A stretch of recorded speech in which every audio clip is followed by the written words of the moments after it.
সকলোকে ৰঙালী বিহুৰ বিয়া ভৰা শুভেচ্ছা জনাইছোঁ।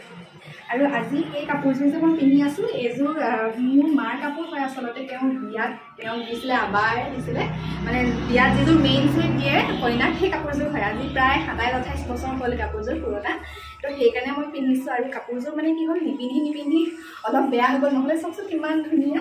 আজিকালি পাটৰ কাপোৰে মানে পাত্তাই নাপাব, অকণমান মানে ইয়াত দাগ দুগুলি পৰিলে, সেইকাৰণে মায়ে এনেকৈ থৈ দিছিলে, সেইকাৰণে এনেকুৱা অৱস্থা হ'ল। কিন্তু চাওকচোন ইমান ধুনীয়া লাগিছে, মোৰ নিজৰ পিন্ধি যে ইমান কমফৰ্ট ফিল কৰিছোঁ।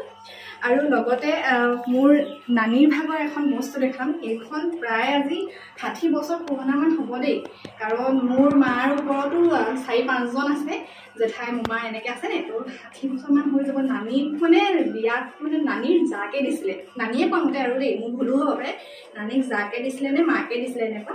চ' ইমান পুৰণা এখন ৰিহাখন হয়, ৰিহা নে চেলেং হয়, কি হয় মইতো ৰিহা বুলিয়ে গম পাইছোঁ, ৰিহাই ভাল লাগিব, ৰিহা যেনে লাগিছে মোৰ।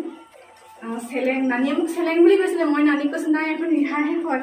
তো সেয়া যিয়ে নহওক বাৰু, ইমান পুৰণা চোন, এইবোৰ বস্তু কিমান ভাল লাগিছে।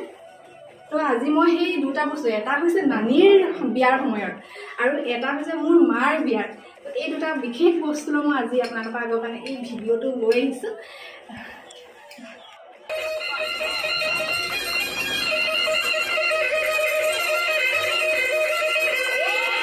ভিডিঅ'টো প্ৰস্তুত কৰোঁতে কিছুমান কথা কওঁতে হয়তো ভুলো হৈ যাব পাৰে, বা মোৰ পাৰ্চনেল কিছুমান কথাও ভুল হৈ যাব পাৰে।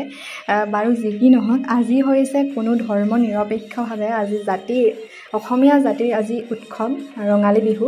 অসমীয়া মুছলমান ছোৱালী হিচাপে আজি মই তাৰে শুভকামনা সকলোকে যাচিছোঁ। আজিলৈ আহিছোঁ।